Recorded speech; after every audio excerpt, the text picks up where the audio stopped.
There we go. Is that better? Can you hear me now? All right. So, all right. Yeah, mute stream. So that would be interesting. Not exactly sure if I would be able to handle that very well. All right. All right. Now you can hear me. All right. So you are all getting a preview of what happens behind the scenes while a live stream starts. So basically what happened was I was I was setting up to make sure that the camera was oriented correctly, and I accidentally hit go live. And so you're getting a free preview of me setting up the live stream. So bear with me. I am going to be doing a few things, and you're going to, then we will get started on the review of the Zikman Tybore or Tybore. All right. So if you hear me clicking around, it is on my other laptop here, my little cheat sheet that I use to bring things up. All right, let's see. So hopefully you all have had a good Saturday morning to begin with. Mine started off nice and early, had a cup of coffee, drank that, talked with a friend, Carmine, on Discord. We sent messages. He sent me a funny GIF and showed me some new speakers that he's looking at getting and that he demoed, and just some other random stuff. And then we I was like, I gotta start getting ready, and he had some things to do. He's gonna be back around hopefully for the live stream, but we it was fun to be able to chat with people. So if you're not on my Discord and you want to chat every now and then, that's one way to do it, is get on the Discord. Down in the description, I'm not sure if it's on live streams descriptions, but in most current videos there's a new link to Discord, and it is open to the public. So hop on over. You can ask all kinds of questions. My kitty cat wants in.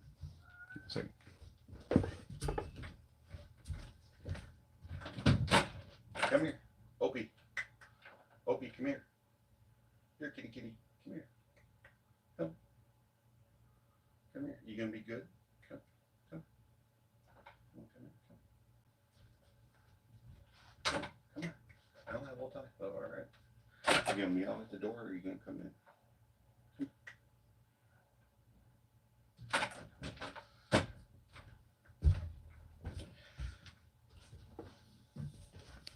Well, so the cat is gonna meow at the door. Apparently, he did not want to come in. Every time I opened the door and was like, "Hey, you want to come in?" And he just kind of sat there in the hallway, ran towards it, looked around, and backed up. And every time I reached to pick him up, he would run away. So lost your chance. So you might hear him meowing out in the hallway, but don't worry, he's got food and water and all that kind of stuff. He's very spoiled, but obviously he doesn't want to be on camera. He's a little bit camera shy. All right, so let's continue finishing up here. What I was looking up.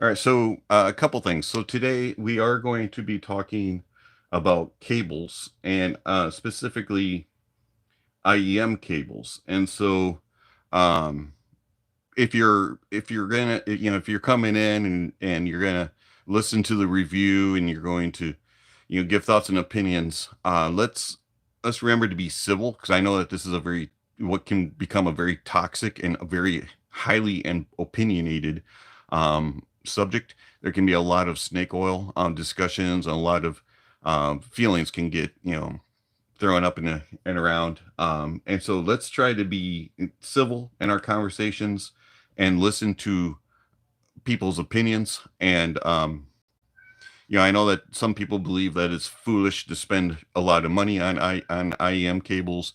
Others think that it's a great idea. Some think that they should only be paired with certain things like that.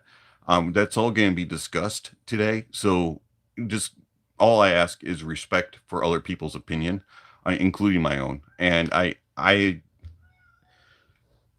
know this is a touchy subject when it comes to audio, and not just with IEMs, but also with headphones. And so let's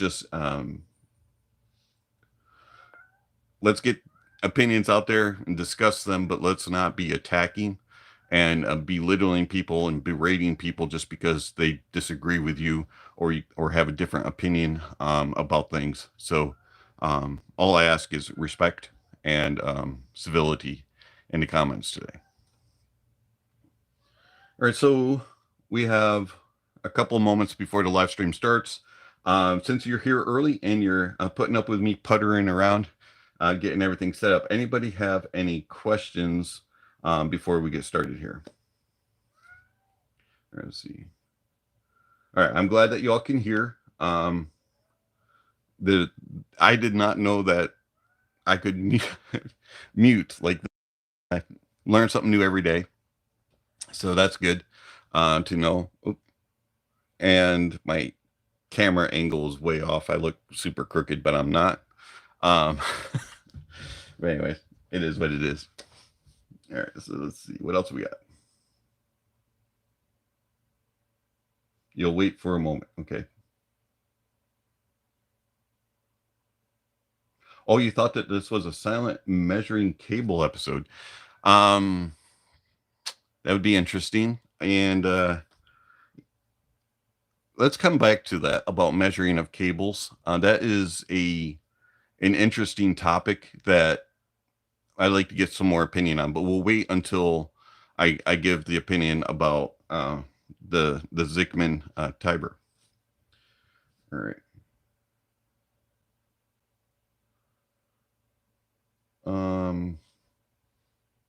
Clara, you said, can I use 2-pin on IFZ? I don't know what the IFZ is. Is that an IEM that I'm not sure? If you could clarify that, and I'll get back to that also. All right, so Guillermo, sorry, kind of new to the hobby. So in regards to cables, I just hope my IEMs come with them. Here to learn a little bit. IEMs typically come with a cable normally, so you should be good in regards to that. Most manufacturers will put a cable in the box. There are some that don't, but normally when you're purchasing them, that will be mentioned. And usually that's more like custom stuff and super high-end things. They will just say use your own cable, whatever, when you prefer a third party. So, but that's kind of rare. If you're sticking in pretty much $1,000 and down, very rare that you would get an IEM without a cable in it. All right, so let's go ahead and get this started, and we will get back. We will get back to the questions and the comments. So I'm going to take a deep breath, and we're going to get the review started. Keep in mind, now that you're here early, you get to see how everything gets started. And if I take 20 takes to get the introduction going, that's how many it takes. All right. Hi, folks. Dave, the Honest Audiophile. This is the Zikman Audio Tybore, and these are my Honest Audiophile impressions. I want to thank Zikman Audio for providing the Tybore for a review. Greatly appreciate it. Zikman Audio, you rock. All right, so the Zikman Audio Tybore. This is a IEM cable that will set you back 499 euros or roughly $580 USD.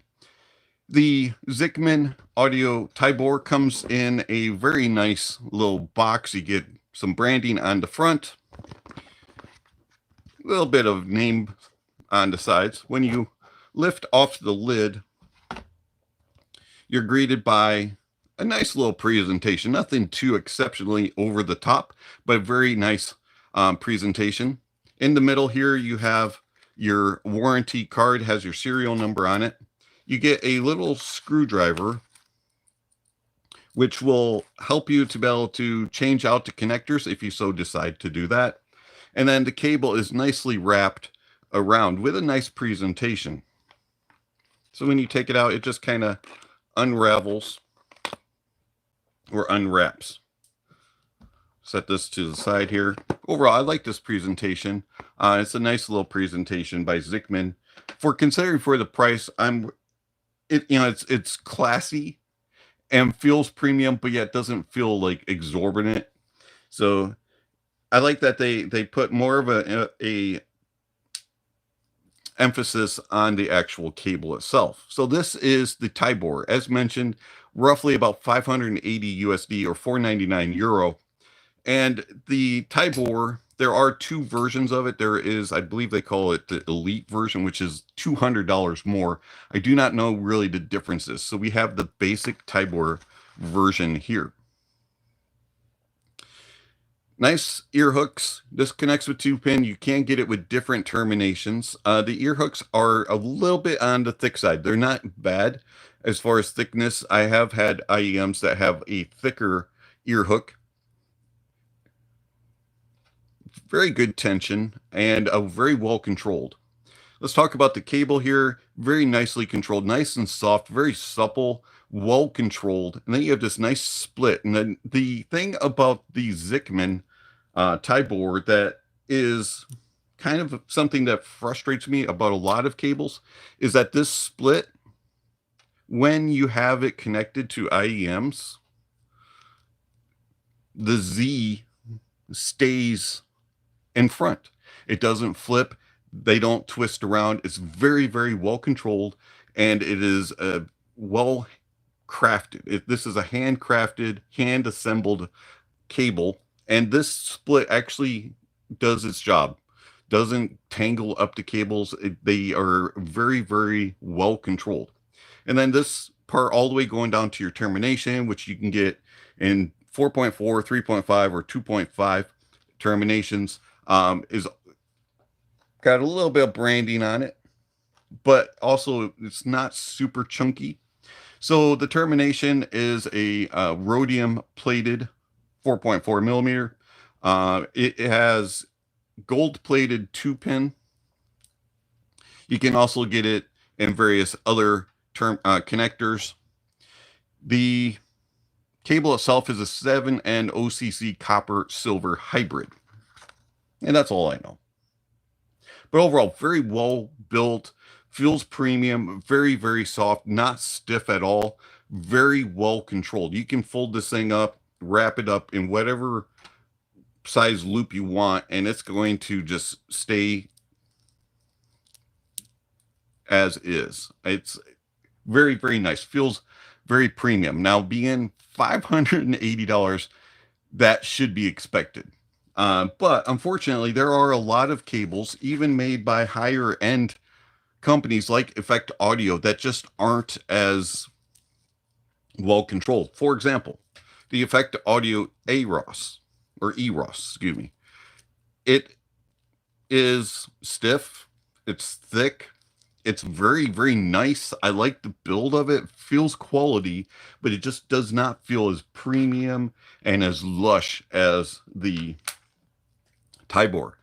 Ear hooks also are a little bit more tight, a little bit thicker on the EROS, and it doesn't have the best of splits. The cinch is kind of janky and doesn't really hold very well, and it's thick, and it does let's separate out the ear hooks to right and left, and it just kind of twists, and the split never stays front and center. It rotates.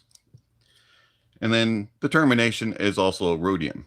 You also have other cables from Effect Audio that have that problem as well. The new AXC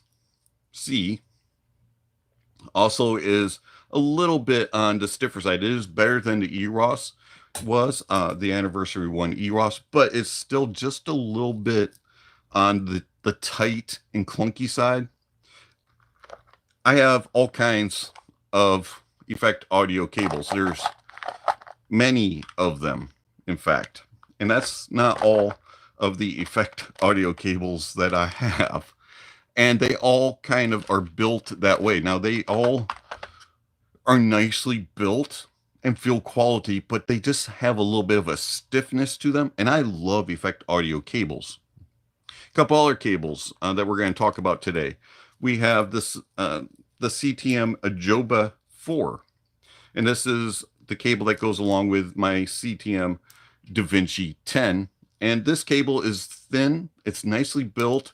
It's also a hybrid, but it's not as lush as the Tybore. Then you have the Faust from Rose Technics. This one is a lot cheaper. It's fabric. It's a nice build cable, feels quality, but it just doesn't have that, premium feel. And then another cable, which is significantly cheaper than all of these cables, including the Rose Technics, is the Dunu Lear Mini. And the Dunu Lear Mini is well controlled, is not stiff, feels great, has modular terminations, and is one of my favorite cables.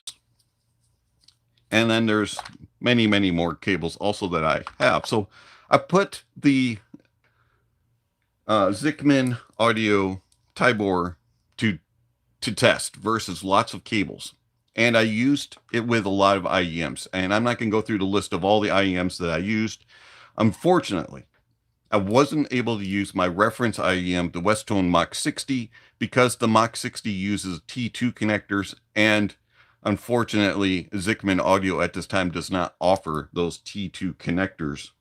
So wasn't able to test it with my Westone Mach 60, but I have reached out to Zikamn regarding that. So maybe in the future. But anyways, a couple of things that really stand out in regards to the Zikman Audio Tybore ear hooks. All right, now they are really well controlled, but you will notice that there's no indications that say right or left. There's no red dot, no blue dot, or anything like that. And so I was a little confused, and I had to go read their documentation on their website, and then I got an email from them also that explained. Now, this is going to be really, really hard to see on camera, but there's little dots right on the front, and one of them protrudes out a little bit. And so if you rub your finger on it, one is smooth and one has a little bump. The one that has the bump is the right. And I just find that to be cool. Why? Because you don't have a color that is kind of noticeable sticking out, and it's a little bit different from how everybody else does it, and it just adds a little bit of premiumness and uniqueness to it. The other nice thing about it is because this split works so well and they don't get tangled, you can just separate it out, just face your split to the front and follow the right one, feel it, and it's smooth. And so you'll know that goes on the right-hand side. Another thing is the wrap on the cable itself is very soft and smooth. I really do enjoy the build of the Zikman. I know that I'm like gushing over the Zikman Audio Tyber's build, but this is by far the nicest cable that I have felt when it comes to an IEM. I know $580, 499 euro is to be expected, but I want everybody to understand this is by far the nicest IEM cable I've held in my hands. And it's the best well-controlled. All right, so, for example, let's use the CTM DaVinci 10. On their cables and on everybody else's cables, for the most part, you either have a dot or you have lettering that says right and left, right?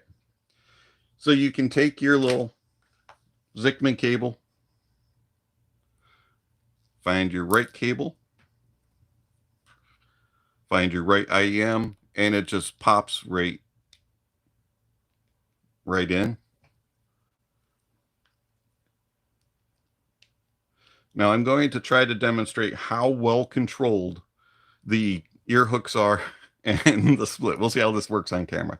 Pop them in your ears, and it just goes around the ear, and you have no issues whatsoever with it flopping around or being too loose or being too tight. They're extremely comfortable on my ears. I don't have to wrap them inside my glasses to make them feel more secure or anything like that. And then when it comes to the split, let me stand up.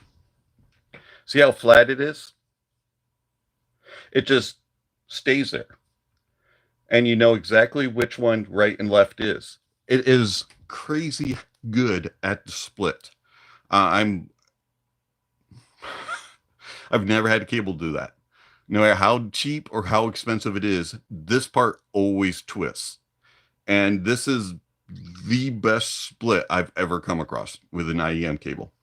Same thing with headphone cables. Normally kind of twists up a little bit, spins around, and you don't get the logo facing outward. Call me crazy for thinking that's cool, but to me, it's cool.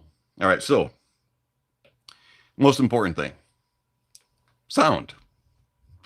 How does it sound compared to all of these other cables that we have? Cables that I have discussed on this channel, cables that we have reviewed. How does the Zikman Audio Tybore sound? So the Tybore has a hybrid design, copper and silver in it, and it is a cable that is very neutral sounding with a very natural tint of warmth to it. So it has a very clinical, neutral presentation. The bass extends nicely. You get a little bit of a rumble and grumble, nice texture and well controlled. And I understand this is going to also depend on the IEM that you have it connected with. But I always found that the Tybore added just a little bit to the bass. You got a little bit better control, a little bit better texture without taking away from the actual tonality of the IEM presentation. It's just adding in this little extra bit, and you just get this better control, a little bit more texture. And going into the mids, the same thing. You get a little bit more neutral and natural presentation with good air and space. Everything sounds very accurate and true. And then going into the treble has enough energy and sparkle without giving you that true experience of like all silver cable where it's a little bit too crisp and a little bit too bitey and edgy, and then it's not as lush and as warm like a copper cable, so it kind of mixes the two and it makes it very natural sounding. The technicalities also of the Tybore are really good. It has this ability to kind of take sound stages and kind of give it a little bit more air, a little bit more space without making things sound artificial, without making it sound like it's being enhanced and boosted artificially. It just kind of gives this more natural presentation to a soundstage. So if you have something that has just a little bit of a smaller stage, like an IEM that has a little bit smaller of a stage, or the cable is kind of making it sound that way, sometimes the Tybore will open that up just a little bit and give it a little bit more of a openness. Now, it's not going to make it sound super massive and huge, but it may just breathe in just a little bit more air. It's like opening up a window or something. You get just a little bit more. And then the layering and the imaging also kind of gets a little bit more refined, just a little bit. And then details and resolution are excellent. I found that the resolution that the Tybore gives is also very refined, defined, and focused. And then that natural tone and timbre comes through with just a little bit of a kiss of naturalism, and overall tonality just sounds more accurate and true. So I understand cables are dependent on what they're connected to. All right. I understand that. But the Tybore always seems to bring out a little bit better. It always kind of seems to make things sound a little bit more accurate. How's it compared to some of these other cables? Let's start with the cheapest one, the Dunu Lear Mini. Now, I love this cable. This thing is what, $30-ish? Very well controlled, very well built. I think the Dunu Lear Mini is a fantastic value for an IEM cable. Well built, comfortable, has a modular terminations, all that you really want in a cable. But when you compare it to other cables, it can sound a little bit warm, and it does lack a little bit of resolution, clarity, and detail. And that's where something like the Tybore really takes it up a notch. Now, I understand $30, $580. big leap when it comes to that. I still think that the Dunu Lear Mini is an excellent cable and pairs very well with a lot of things. But when it comes to pairing it with an IEM like the CTM DaVinci 10, which costs $2,500 on sale for $1,200 now, you're not going to put a Dunu Lear Mini on it. More than likely, you're going to put something more expensive on. And the Zikman Tybore definitely takes the DaVinci 10 into a neighborhood that the Dunu Lear Mini can't do. All right. I understand that. But using budget IEMs, Dunu Lear Mini, excellent. How about the Rose Technics Faust? Very well built, just like the Dunu Lear Mini fabric. This one's a little bit more thick, doesn't have a modular terminations on it. It's blue. Gotta love blue, right? The Rose Technics Faust is a little warmer, has a little bit more of a thicker, robust sound, is slightly better detailed and resolving than the Lear Mini, but not by much. It kind of depends on, do you want something that has a little bit more thickness, a little bit more body, but doesn't pair with everything as well, like the Lear Mini does. Plus, are you willing to pay roughly about $100 more for a cable? And then you start getting into the more expensive stuff. And I'm not going to talk about every single Effect Audio cable. I'm going to talk about two of them. And the first one that I want to discuss is the new AXC from Effect Audio. When I compared the Tybore to the AXC, I found a couple of things stood out. For one, we've already talked about the build. The build is better on the Tybore, and I find it to be more controllable, softer, more premium feeling and looking, and just a lusher cable. Now, I like the build of the AXC, but I really like the build of the Tybore. Now, the Tybore doesn't have all the extra stuff, and some people may say that Effect Audio puts a little too much claim into some of the stuff that goes into their materials. Get that? We'll talk about that afterwards. Sound-wise, though, the AXC sounds a little thinner, and it sounds a little bit brighter in the uppers, and it sounds a little bit hot at times. And if you like a little bit more crispness, a little bit more bitey, edgy presentation, even still being neutral and being very natural sounding, the AXC may be the way to go. The Tybore is a little bit more refined and has a little bit better details and resolution than the AXC. I find that the Tybore sounds a little bit more natural. It doesn't quite have as much thinness and airiness as the AXC has. I like the AXC, and the AXC pairs with a lot of IEMs very well.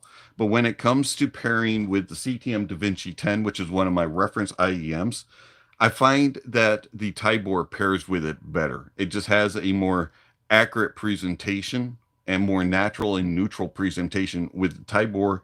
The AXC kind of has a little bit of peakiness to it, and isn't quite as good of a pairing in regards to that. But they're both very good cables. The AXC is cheaper, so it kind of depends on how much you want to pay, which one you like the look of, and whether or not you want a little more bitey, crispy, edgy versus being a little bit more neutral, natural, analytical, but not being quite as direct. All right, so then the other cable that I want to discuss is the EROS Anniversary 1. I like this cable a lot.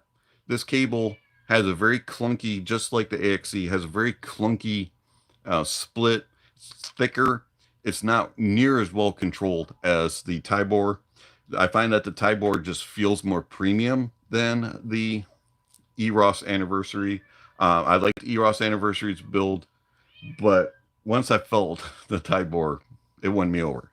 Sound-wise, the EROS Anniversary is similar-ish to the Tybore when it comes to details and resolution capabilities. Tone and timbre is a little bit thicker, a little bit fuller on the EROS, has a little bit more hard-hitting bass, is a little bit more of a rumbly type of sound signature, but it still has really good details and resolution. I find that the tone and timbre is just a little bit on the thicker side than the Tybore. Again, very good cable. I really do enjoy it. I really like using it with a lot of things. Using it with the CTM DaVinci 10, I noticed a difference between the two. I noticed that the Eros was a little bit more fun sounding, whereas, again, the Tybore was more neutral and more analytical leaning and wasn't quite as kind of forthright in its presentation. So, the Tybore from Zikman Audio, $580, 499 euro, expensive, extremely expensive, and love the build of it. Love the quality, premium lushness, and just feel of it. The non-tangly, twisty mess that some cables can be. Looks very nice. I love the look of it. Black, silver, very nice split, all that kind of stuff. Sound-wise, though, is it worth spending that money? If you're in budget world and you're only using, $100 IEM, probably not. Does it sound good with budget stuff? Absolutely.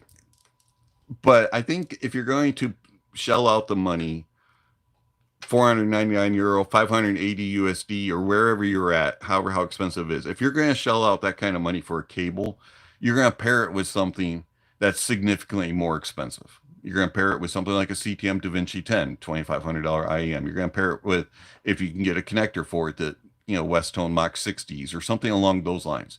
You're not going to pair it with a $50 IEM. Now, if you have it laying around because you purchased it for something else, give it a shot. And one of those budget ones is fun. So, should you buy it? I think it depends on what you're going to pair it with and why. If you're looking for the most premium, comfortable, nicest looking, well-controlled, great sounding cable that you can get for an IEM, and you don't care about the cost, and you're just going to pair it with everything and use one cable or whatever, and you have the money, why not? But I have problems doing that myself. A lot of the cables from Effect Audio have been gifted to me. I've bought in a couple of them, but most of them have been gifted to me. This one's gifted to me. Would I go and purchase it myself? Probably not. The cable that I have as an upgrade to my Katori, or for my Mach 60, is from Katori, and I purchased it. And Katori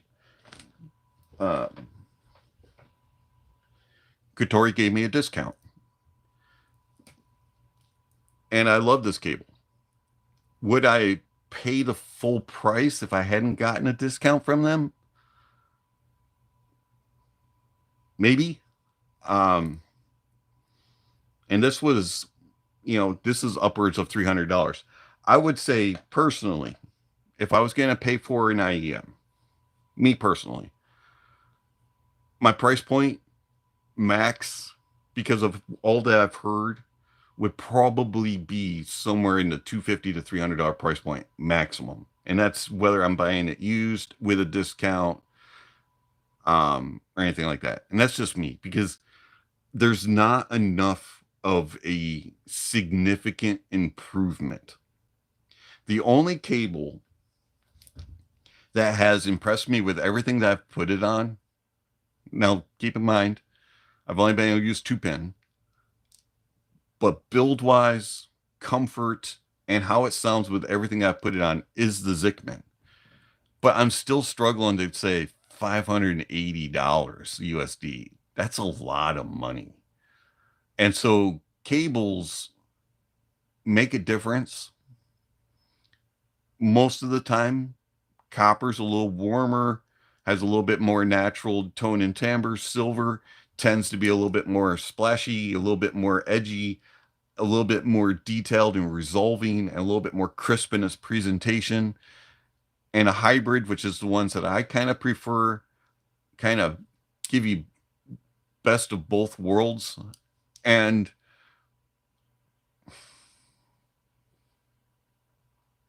cables are expensive, and I'm just kind of, it's a lot of money.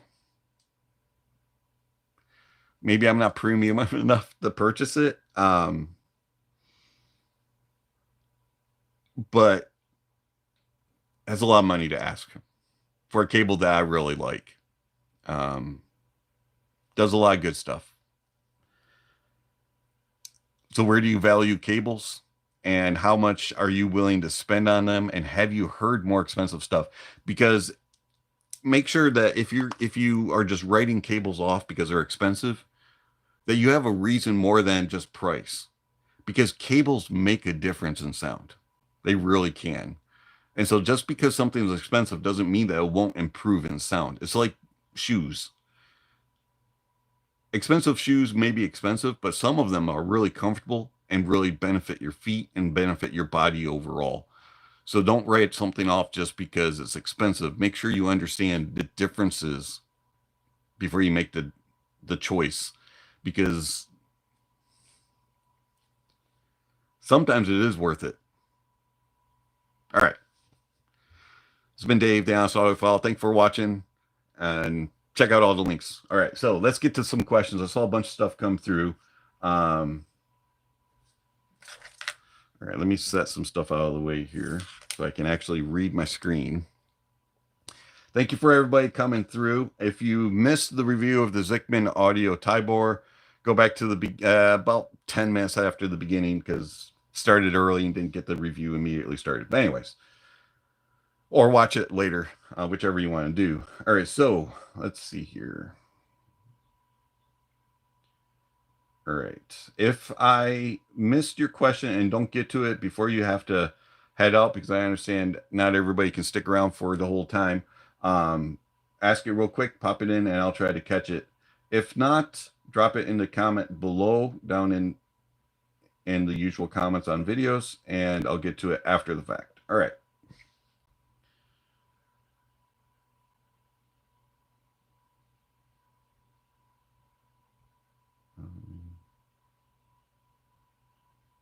All right, sorting through all the comments here. All right, so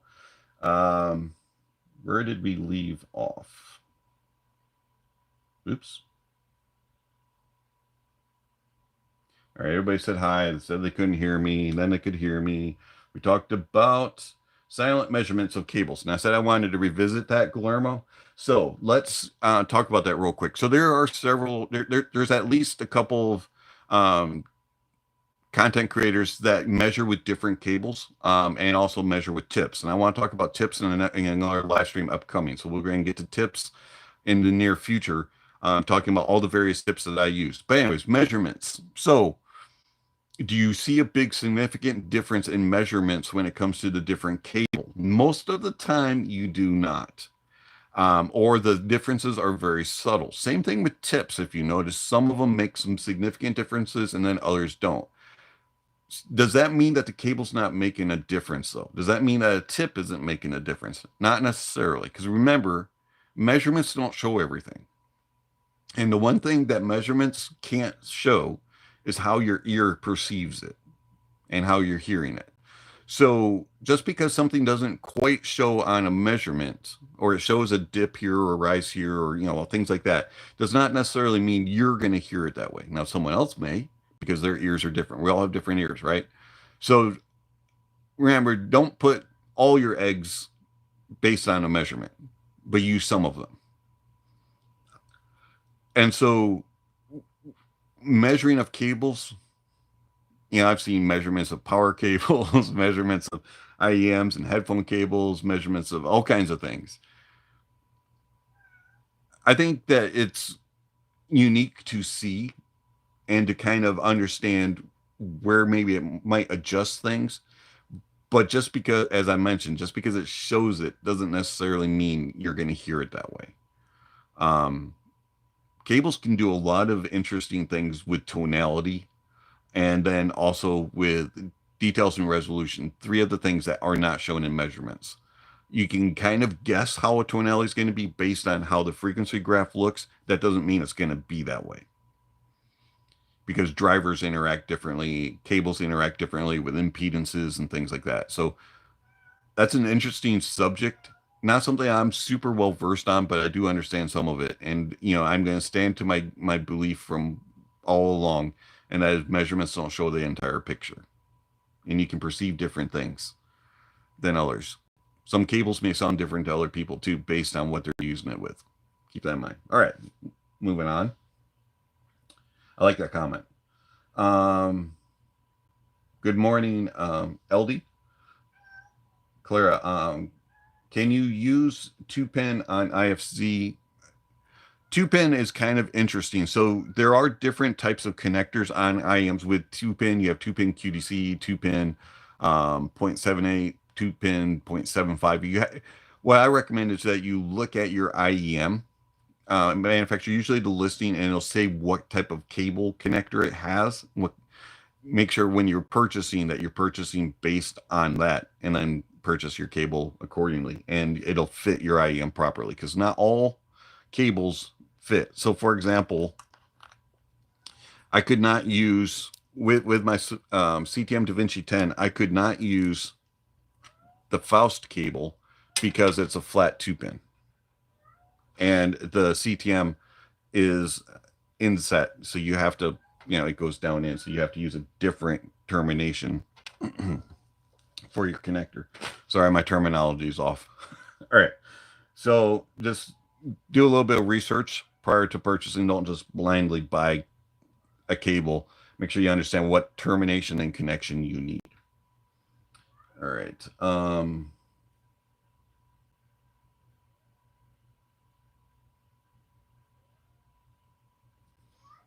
Let's see. Yeah, so IFC is a 2-pin plug, but is a bit different connector. I don't know all the different connectors. That would be something that you would have to ask the manufacturer when you go to purchase, if they have that particular connection, and they'll tell you. Some manufacturers will list all the different ones that they have. It just kind of depends. All right.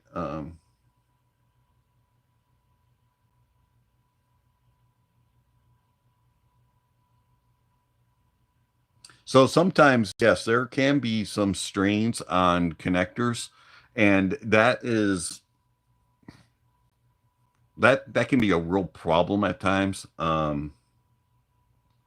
That, like, I don't like MMCX connector because I have had really bad experience with them. There's a lot of strain on it. They're very difficult to remove and replace. So if you constantly are changing cables and swapping, MMCX kind of struggles in that regard. For me, anyways. Maybe you have different connection, different experience. But for me, MMCX is my least favorite connection. And I also don't like QDC connectors because you have it's formed right where it goes around the ear, and a lot of times I find them to be very uncomfortable. All right, let's see.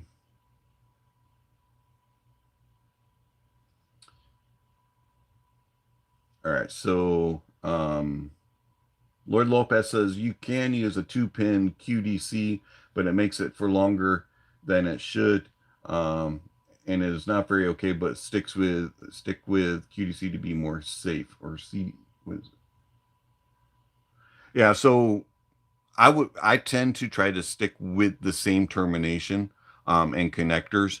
With some of the 2-pin and some IEMs, it's not that big of a deal, but others it can be a problem. So just be careful in that regard. All right, let's see here.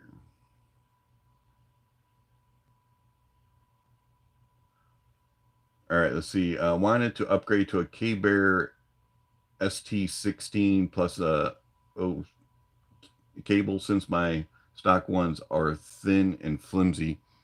I don't know about that cable. I haven't used it. There are so many cable options, but that's one of the main reasons I actually replace cables, is the stock cable's just junk. You know, I review them with stock cable as much as possible, but when I'm testing, I do test with alternate cables, and I'll usually mention that in the review if a alternate cable made a significant difference. But one of the main reasons that I change cables is for feel and build and aesthetics. I'm kind of picky when it comes to cables. I like cables to look good, especially if the IEM shell looks good. And so that's one of the main reasons why I change cables. Plus, it does change sound. So if you have something that's like really bright sounding, like an IEM that's really bright sounding or lacks body, sometimes putting a copper cable on will help to tame that a little bit. Or if you have something that really struggles, sometimes detail resolution and you know it's a little bit too thick, sometimes just putting a pure silver cable on will kind of help that a little bit. Or if you have something that is like sounds decent but doesn't really excite one way or the other, sometimes putting a hybrid cable on will kind of bring out both sides of it. So cables are fun to experiment with, but I do review stock, you know, as best as possible to give an honest opinion about the performance of what you get with the IEM. Once I start using cables, or once I start using gear for reference, that's when I'll change and use alternate cables. And if I don't like the stock cable.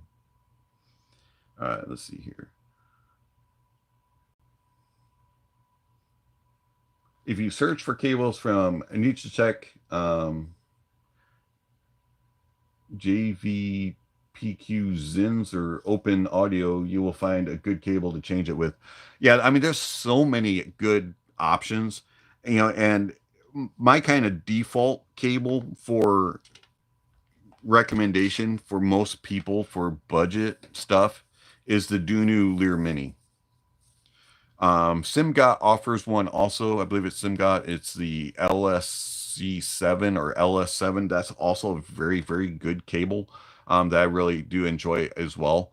And there's several others. The Audio Mix one with modular terminations. There's a lot of nice options. Dunu makes really good cables, by the way. I really do enjoy Dunu. But just going on Linsel, Hi-Fi Go, Keep Hi-Fi, AliExpress, and doing searches, Amazon, you can find a lot of options for cables. All I say is make sure that it's legit. There's a lot of stuff that is questionable, especially on Ali and Amazon. So do your homework. Don't just be buying things because it's cheap. Make sure you're getting quality on top of it. Don't get ripped off. All right, let's see here.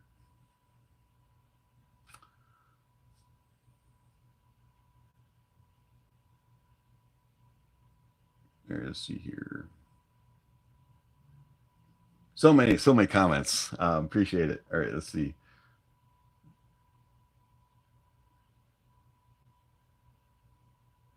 It keeps updating, so it keeps like putting everything down at the bottom, so I have to go back up. So I do apologize for the delays as I'm reading here. All right, yes, check out the Dunu Lear Mini. That was recommended, and I'm using it with my Heidi's MP145. Works well. Good. I'm glad that LD likes that. Scarab, I wonder why 2-pin have no indicators. I mean, a lot of manufacturers put dots on them or will change like the underpin part and make it red on one side, you know, things like that. That's a good question. I don't know if it's just whoever the OEM is that makes the 2-pin is just they're not doing it. I don't know.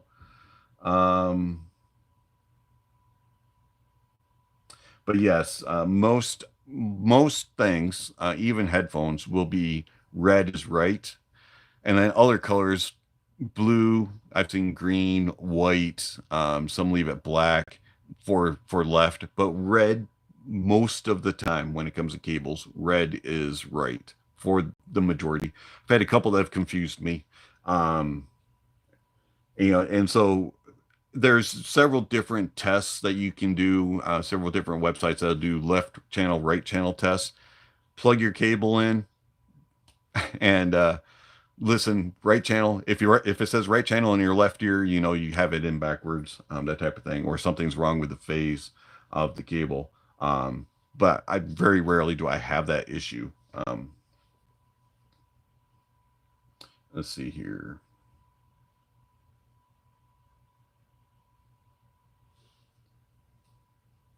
Okay, so Guillermo, there's where I live, budget world, totally understandable, completely understand. Um, Lear Mini, just a question with $100 to $200 IEMs. Well, I hear a difference with cables, but for example, a copper set and a silver set, but under 100. Yes and no. Not a cable isn't a fix at all, and a cable changes can be noticeable, but most of the time it's kind of subtle, and a lot of times it's more of just a slight difference, usually in details, resolution, maybe a little bit more error, and also at times bass gets impacted. But the differences aren't normally this significant difference. Now, if you're using something really, really terrible when it comes to a cable, for example, KZ stock cables, terrible, terrible cable, can't stand them, always replace them. So you should notice a fairly significant difference. But some of the IEMs, especially more of the current ones, some of the newer ones are coming with really nice stock cables, and you probably won't find near as much of a difference. So that's where the subtleties come in. And I don't want to oversell it that you're getting this world's difference in cables. Differences are subtle and slight normally. All right, let's see here. Hello, Cesar. All right, let's see. Michael, I think it all comes down to a person's ability to hear the differences. Not everyone has the ability, just like DACs and amps. So those individuals automatically assume it's snake oil. That's very true. Also, another thing to keep in mind, and this is often overlooked, is your source gear and also the music that you're listening to. There's a lot of variables that go into it. Yes, the abilities to hear, yes, the kind of the training and kind of understanding what you're looking for and what you're listening to. But also source gear makes a big difference. And some songs just aren't very well recorded. Some songs just don't have very much in them, so you're not going to hear much. So there's a lot of variables that go into that, and that's a very good point. So just because you don't hear it in one instance or two instances doesn't mean that they don't exist. It's just you haven't experienced it yet. And, try different things, keep experimenting. I'm not saying waste money on cables or anything, but it's not snake oil just because you didn't experience it. All right, let's see here.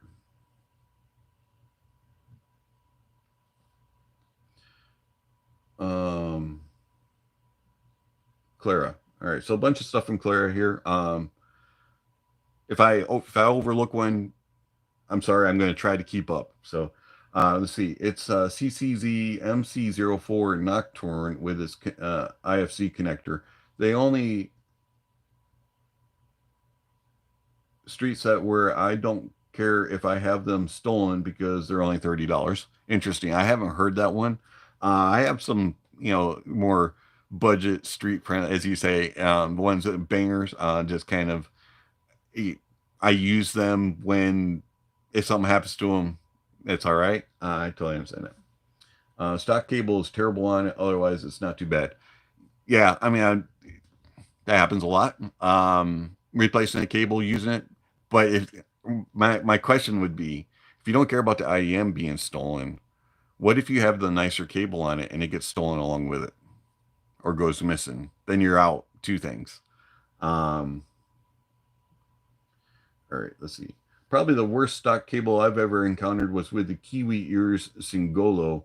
It was sticky. Now, Singolo itself was fairly decent IEM. It has its quirks about it.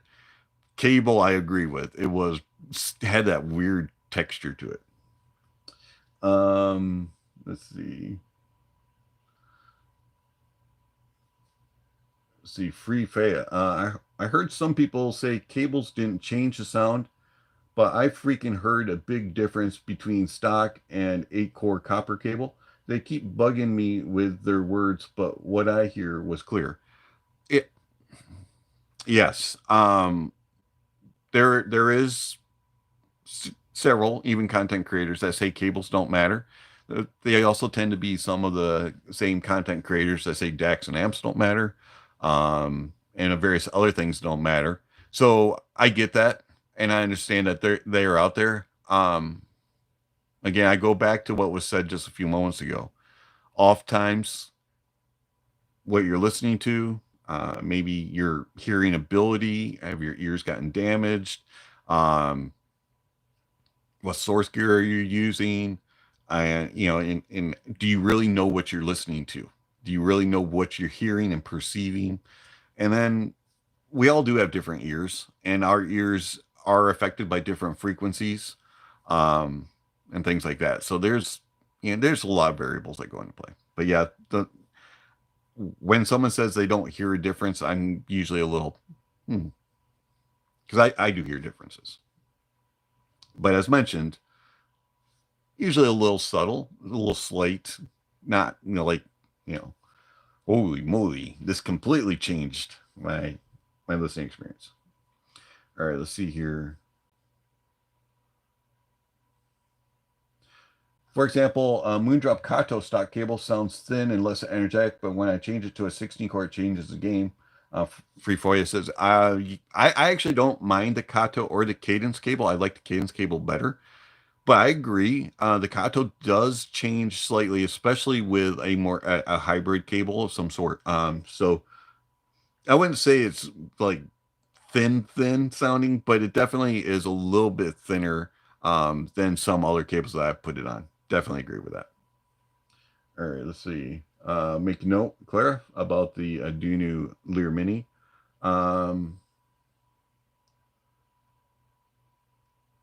Scarabass, for the 7 hertz timeless 2, will copper be better or hybrid copper silver? I actually think a hybrid cable would be a little bit better. The timeless 2, if you put true copper on it, it'll become a little bit boring, a little too lush sounding. I think if you use a hybrid, you'll still get a little bit of that energy that you have up top there, but it won't be quite as direct. For some people, that can be a little too intimidating, I guess would be the word, and the uppers, by using like a silver cable. So I would go with a hybrid. I think that would be give you a little bit of both worlds.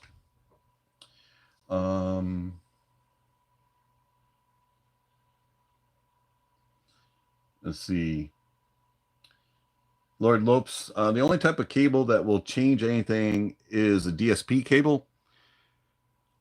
All right, so DSP cables. I'm going to be brutally honest. I hate them. For me, I have not experienced one yet that sounds good. And I know that you can change all kinds of things, and you can go into the apps and you can make changes and all that kind of stuff. To me, they're not there yet. And to me, you lose the naturalism and the synergy that you get from components working together. It's something that is artificially enhancing, and to me, DSP cables just haven't done it. It's like a DAC and an amp that has filters, and the filters just aren't set very well. Maybe I've heard the wrong DSP cables, but to me, they have not impressed me. But I respect your opinion. I'm glad that you like them and that you think that they make changes. To me, they make changes, but they don't make changes in a good way. All right, so let's see. I can agree. Some sets now are coming with great cables, and some days I will be getting my planar, which is the S12 Pro, and the cable on it is fantastic. Yep, S12 has a very nice cable. I haven't heard the S12 Pro, but I heard the S12 anniversary one, 24. All right, so let's see here. Not gonna run EW300 HB on street use. They're too fancy for that. I mean, if you have the cable sitting around, sure, try it, but I wouldn't go and buy it for that IEM. And that's where I, as I said earlier in the review, if you just want like the best cable for everything that will work and you have the money to spend, sure, why not? But if you're gonna, if you're in, budget kind of land, there's no reason to go spend the big bucks on something like that. It's not going to be enough of a change and significant improvement that's going to make the value of the whole package come together and be worth it, if that makes sense. Which is why I think that cables like this, like the Tybore and Effect Audio, aren't are they're made for with the intention for things more expensive. Um, you know, 2 to 3 times more the price of the cable itself, and but doesn't mean you can't use it with something budgety if you have it laying around, which I have done over the years using all these various cables with budget stuff and going, oh hey, it changed it. But who's going to pay $300 cable for a $50 IEM or things like that? So I get that. The audio perceived and interpreted by the brain. There are bad cables and good cables. The brain takes into account the look, how it feels to the touch, and so on. Cesar says, yes, to a degree. I think that, our brain is going to always kind of go into value mode a little bit. You're going to go, is it worth the price tag that I paid for it?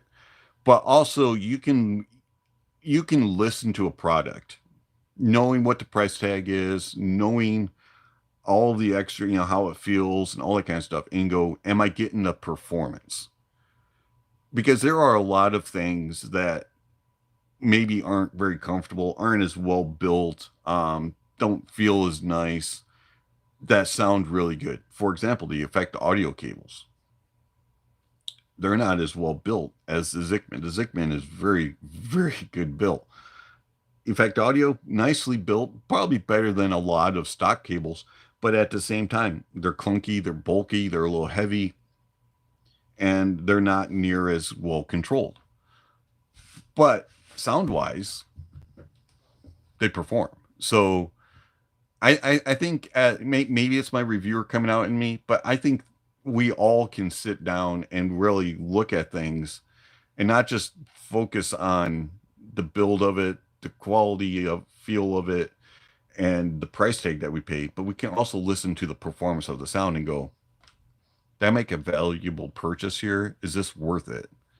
Or did I overpay? Did I underpay? Did I get a really good deal for the performance? If you truly are listening to your gear, and the music and understand what you're hearing. Good point, though. In my experience, this is from LD, dongles like DACs with DACs with high res, like the Heidi's SD2, make difference for me. Yes, and there's I'm a big believer in synergy, and I believe that everything can make a difference. And DACs and amps make a pretty significant difference. Dongles, which are DACs and amps, can make a big difference. Cables can make a little difference. Driver configurations, shell design, isolation, tips, all that can make a difference. And it all kind of plays together.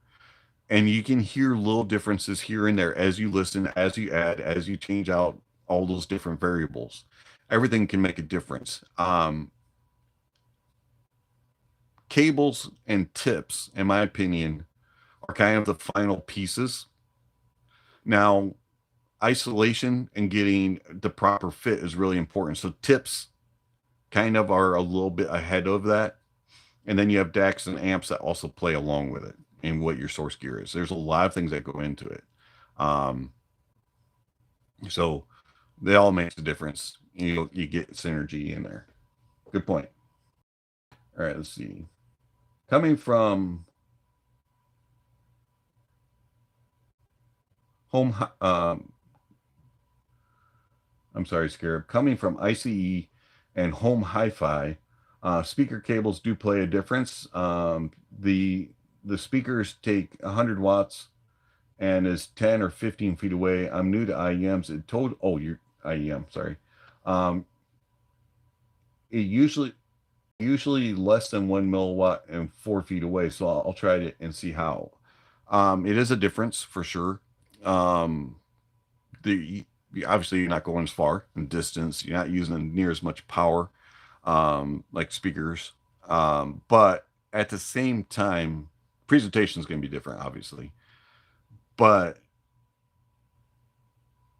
the things that, as mentioned, there's a lot of variables, especially with IEMs, that make the synergy come. You can't just, I find that a lot of IEMs are picky in some sort of way.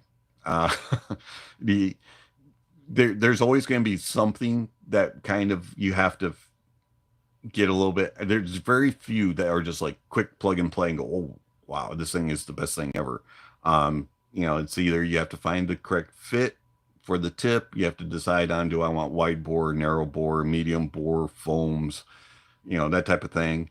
And sometimes the cable can make a difference. And then what source do you like it on? If you have multiple sources. So there's a lot of variables that go into it, just like speakers. It's just closer. All right, let's see.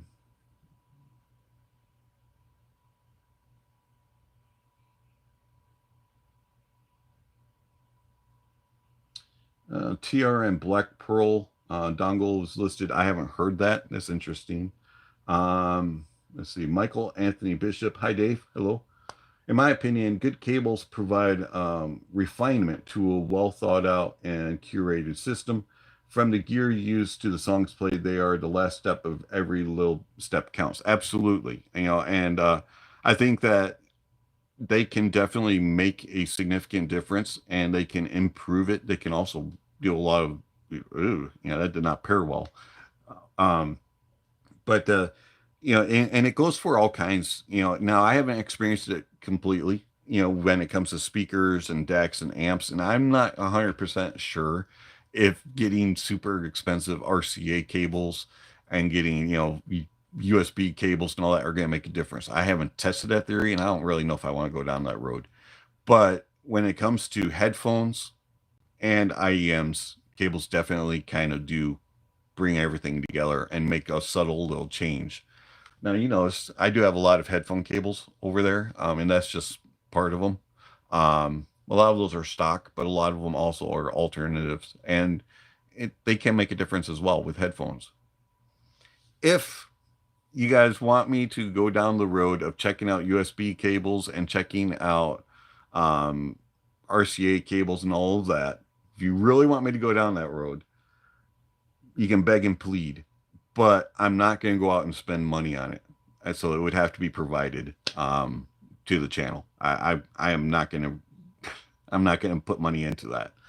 But if that's really something that you want me to go down, we'll consider it. All right, so let's see here. Good point, Michael. Moondrop Dawn Pro is also a very good DAC amp. I really do enjoy that one. That's interesting. Scarab, could you make a video if you need a crossfeed for an IEM?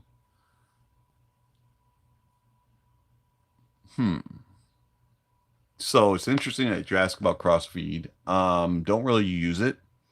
The MyTech Liberty DAC 2 actually does have crossfeed in it. Makes some differences. You can definitely hear differences in how it portrays things. Not really something I'm versed in. Very interesting concept though. And Free Fay, yes, I do recommend the Dawn Pro.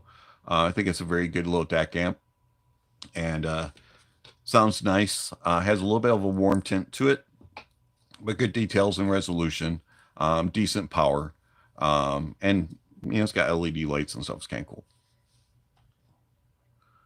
All right, so it's 11 o'clock. I got about 15-20 minutes left here before I have to start getting ready to go out of town for the afternoon. Thank you for everybody joining us, getting caught up on comments. It's been interesting, the discussions about cables, and I appreciate everybody being civil and being polite, and you know, not being rude and contentious. So I do appreciate that. Well, I have them sitting out here, and we're talking about cables. Well, you're all thinking about some other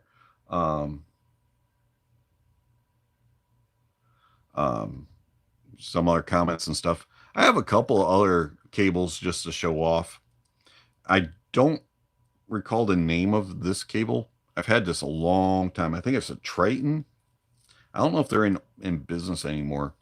But this is like the first expensive IEM cable that I bought.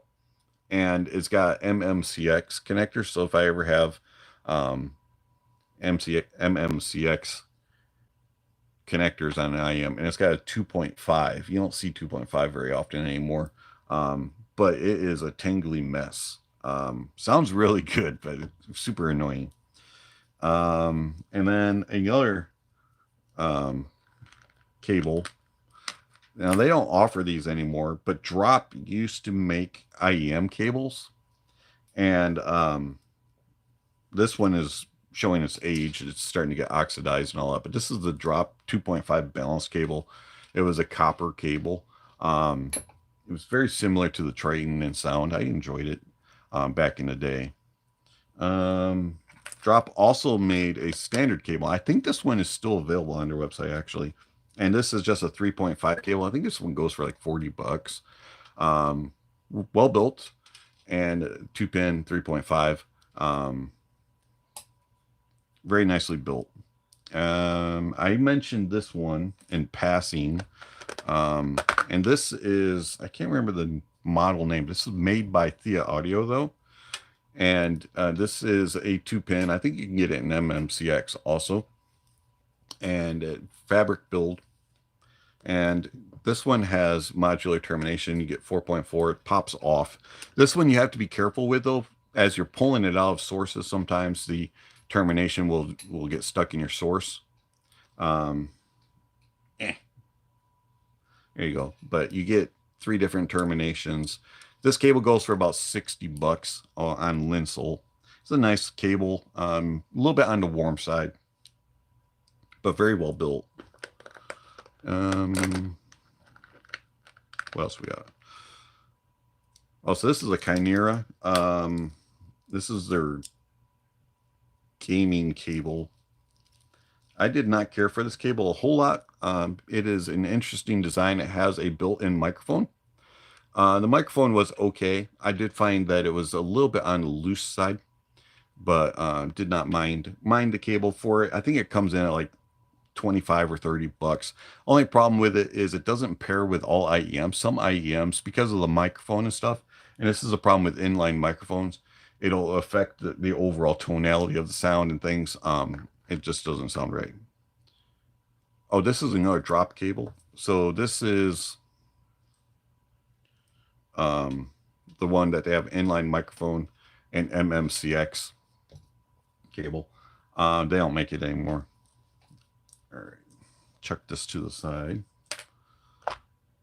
A couple really expensive cables. You're talking $600-700, and they are not very well built. They have a very stiffness. Effect Audio 24 and 24, or code 24, code 24C. This is it's stiff. Sounds good though. Doesn't pair with everything though. And then we also have the purple one. Who doesn't like purple? But same problem. It's just very stiff feeling. Sounds good. Oh, by the way, so if you get cables, one recommendation I have for storing cables, if you don't have room for a bunch of cases, like some of them store cases, is to get little storages like this. And that way, if you get purple, if you have a purple cable, you can put it in your purple case. and they just snap and lock in place and hold your cable. And you can do it for blue too. But anyways, so I like those type of boxes to store cables in. If your cables aren't as stiff and bulky like that, you can fit a couple of them in. This is the new Aries Signature 2 from Effect Audio. This is the Effect Audio 2 Cadmus. And this is the Eros Signature 2. And then we have, what else we got? We have the original Signature 1 Cadmus and the original Signature Eros, and then the Aries. So yeah, I have a lot of cables. That's not all of them, actually. There's more over there that I'm not going to dig out. A couple of them are on loan as well. And then we have this cable, which is from Katori, which I mentioned earlier. And this is my Westone Mach 60 balanced cable from Katori. Love this cable. So if you're going to get cables, Katori makes really, really good, well-built cables. And handmade. They put a lot of time and effort into them, so I highly recommend Katori. They are a little bit more expensive, not quite as expensive as Effect Audio and or Zikman, but they are very well built and sound excellent. So if you've experienced Katori IEMs, think of their alternative cables as a step up from what is included with their IEMs. So like the Zephyr and the Dauntless have really good cable. Take that to the next level. And that's what they have. All right, let's see here. All right, so a couple questions have come in. Make sure I don't knock everything out. You're very welcome, LD. All right, so let's see. Dave, I know you're not a huge fan of KZ historically, but hope you'll consider receiving the Zenith. To my ears, they're much more nuanced and mature being compared to the previous. Thank you for the recommendation. You're right. KZ's not been a huge favorite on this channel, but definitely I have an open mind and I'll give them another chance. I've given them a lot of chances, and maybe they'll change their tactics and ways. All right, let's see what else.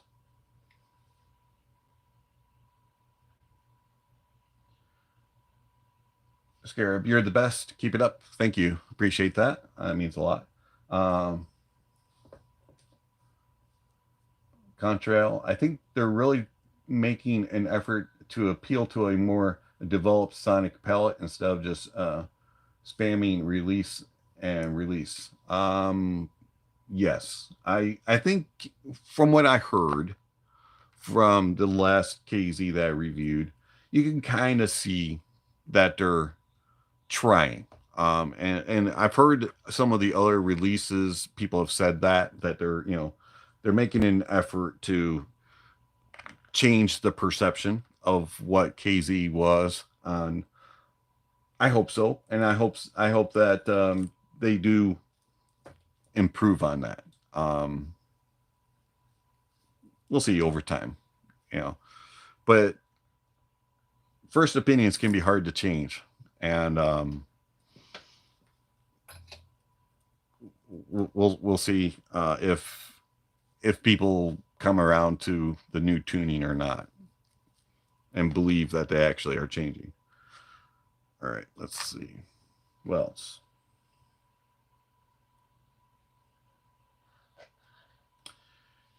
I'm sure that MMCX is for your Westone Mach 60. No, actually T2. It's called a T2 connector. It's different than MMCX. It has a... Where'd that cable go?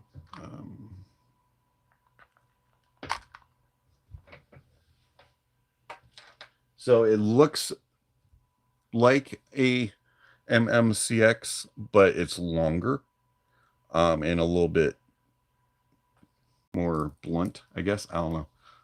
It is different than an MMCX, and it's a lot easier to remove, and it's more secure. Does not break either. All right, so um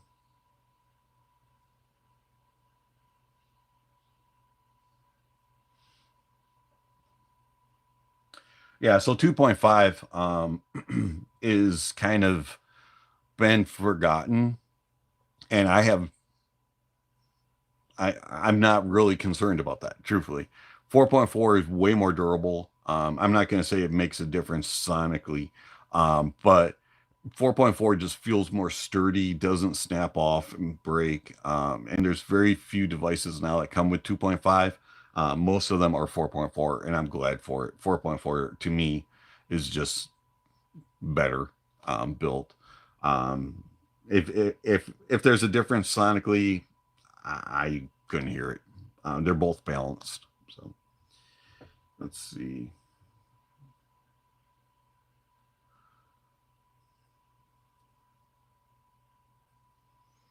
Let's see. Says our cables are in the end an RLC filter has resistance, inductance, capacitance. It could influence the sound, especially on hybrids where you have filters inside there. Sure. I mean, yeah, I guess you could look at it that way. There, there's a lot of variables that go into changing sound, and there's a lot of little minute changes that will affect one aspect. So you have your source, you have your amplification, and then you have your cables going into your different drivers.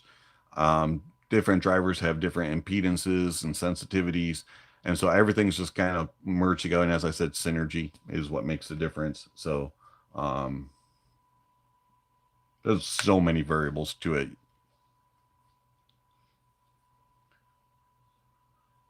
Let's see. Makeup boxes fitting to store audio gear. Never thought of that, but that kind of makes sense. I have tackle box that I use, so yeah, I mean I can see that. I also have. So what I did for IEMs, I don't do this for cables. Hang on.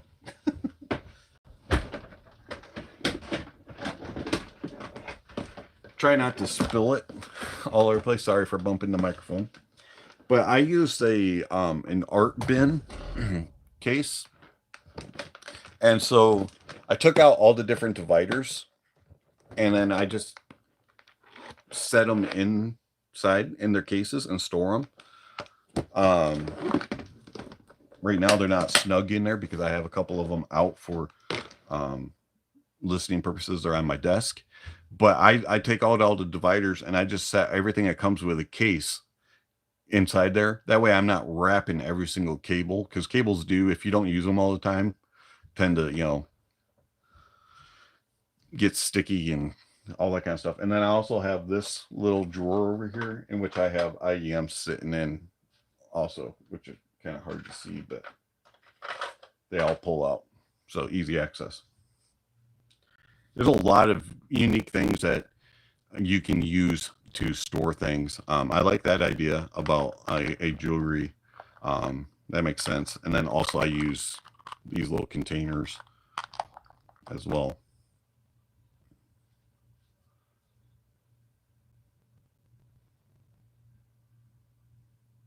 Glasses cases are perfect to store. That's a good idea also.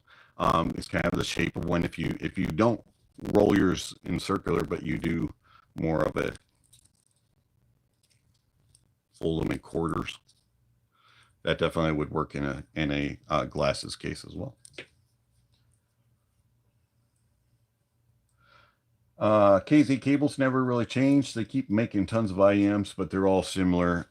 Yes, unfortunately, a lot of KZ is they just keep like we're revising this model, and they'll just change the name to Pro or to 2 or 3 or 5 or 20, whatever it is. And that's kind of been an issue for KZ because a lot of them do sound very, very similar.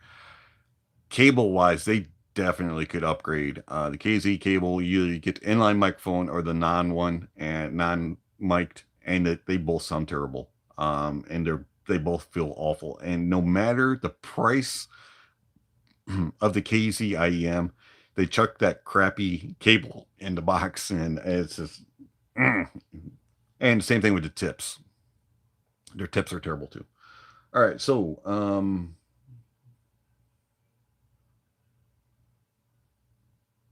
yeah, Zenith. We'll definitely see about it. I mean, I'm not gonna purchase one. I will say that, but we'll see if we can get one in for a review. Good morning, Carmine. Thank you again for this morning's chat. We had fun discussing various things. And let's see here. Also, you have heard the Moondrop Cosmo. I have not heard the Cosmo as of yet. Recently, I auditioned it at a friend's house and was pretty blown away. By far the best headphone of theirs that I've heard so far. Interesting. I like the Para.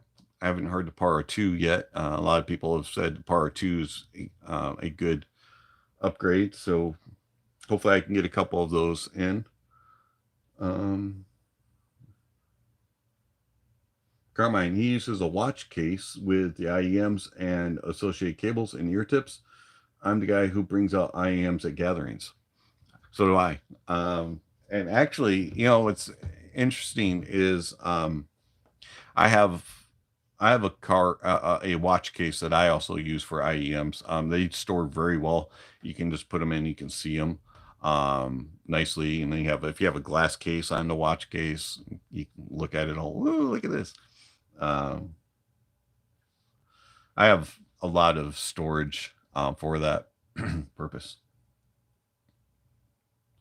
All right, so we got about 13 more minutes here. Good questions, comments. Do appreciate everybody showing up. And what did I do? There it is. All right, so just so that everybody knows, the reason why I use a different cable with my my Westones. So this is the stock cable for the Westones. Super thin, kind of janky. It sounds good. I mean, that's the only thing. It does sound good. I have no qualms about that. But it just annoyed me to no end. And so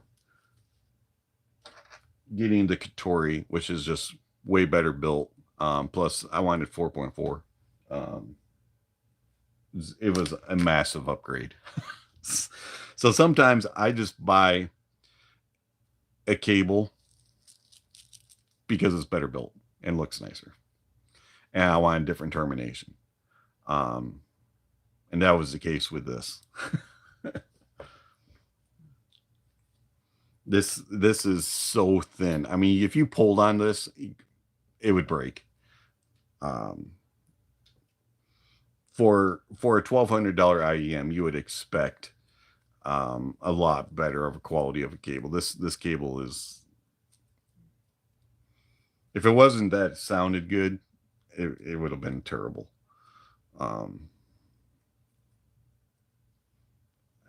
As far as the feel of it,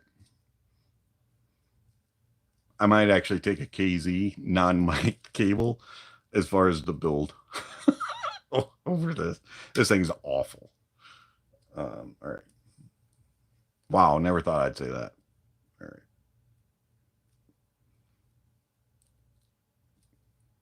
And it's really, really hard to wind up because it's so thin. And as soon as you let go of it just tangles. My one complaint about my Westones, the cable. All right.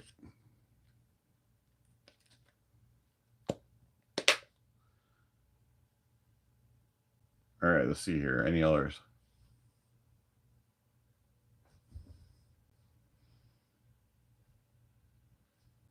All right, that's about the cable that came with the Nocturnes. They just look like they're falling apart any moment.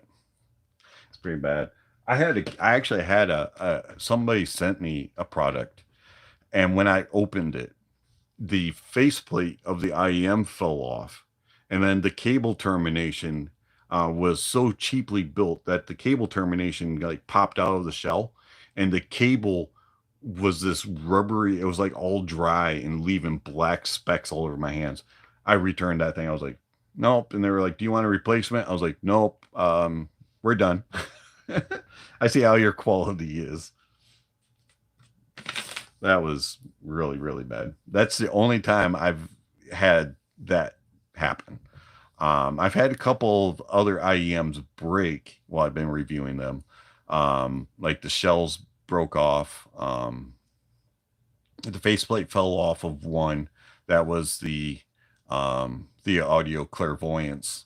But that had already been a problem from the person that Dan's audio review sent it to me, and he said that it had already fallen apart once, so he was going to get that one fixed. And then awesome Danny sent me the Juzzier 61T butterfly, and that one I was putting tip on, and where the nozzle goes for the tip, it just snapped. I was just like, okay. And so I had to return that one, and he got a warranty replacement on that. But those are like the only things I've had issues with for the most part. I had a couple of other oddball things here and there, but for the most part, most things have stayed together. Especially cable wise. The only cables that have broken on me have been ones that I've purchased. I've broken 2 pairs of MMCX cables. And I broke a 2.5 off one time just because something fell. I had it plugged into a DAP, and when it fell, it snapped the 2.5. This was a long time ago. But other than that, I haven't really had too many mishaps when it comes to quality. And I put my stuff through quite a bit of testing. So, all right, this one. Where did I put everything? I'm trying to put things away, but I don't know where I put all my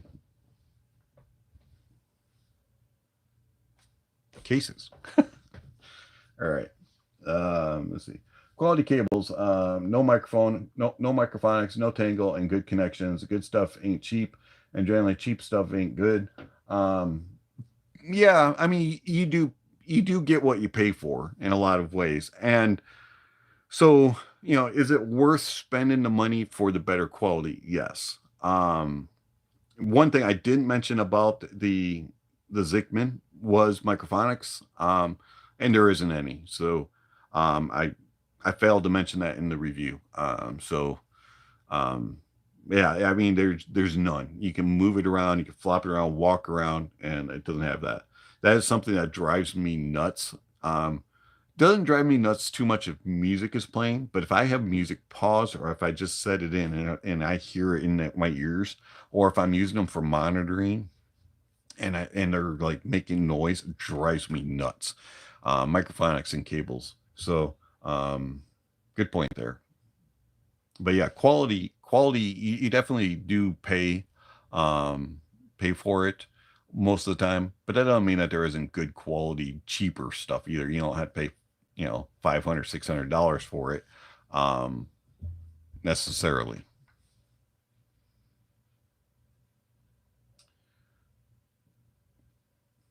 Is there a sound difference between 3.5 and 4.4? Technically, there shouldn't be, as far as the actual presentation of the sound. If your DAC and amp are made properly, the overall presentation, tonality, and all that should be the same. Where you're going to notice differences is the volume output, and the more power, because you're going balanced versus single-ended. There are some differences though. By adding in more power and getting that, you're going to, and getting a little bit more volume, even at lower input impedances and things like that, you are going to notice a little bit more depth, a little bit more layering, especially in like your bass. It's going to sound a little bit more full, oftentimes. And also your details and resolution will come out a little bit more. But as far as overall presentation, you should not be going from a super dark sounding presentation to a super bright and hot sounding presentation just by going from 3.5 to 4.4. If you do, there's definitely a problem with your device. But yeah, the differences will be subtle, but the overall presentation should be very, very similar if the product is correctly made. Hopefully that answered your question.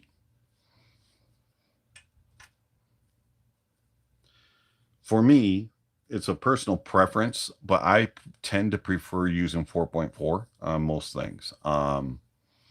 I, even if it's, very easy to drive for the most part, I tend to use 4.4 on most things. Now, if some things definitely don't need all of that power, so you do have to be aware of that, and that can, output impedances and sensitivity definitely can alter the sound in a negative way if it's getting too much, so you do have to be aware of that. But I just prefer 4.4 for the quality of it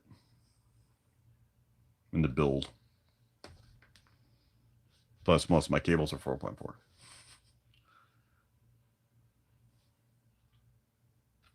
Good questions. All right, so I'm going to go ahead and end this live stream. I do appreciate everybody coming in. Good questions, nice comments about the cables.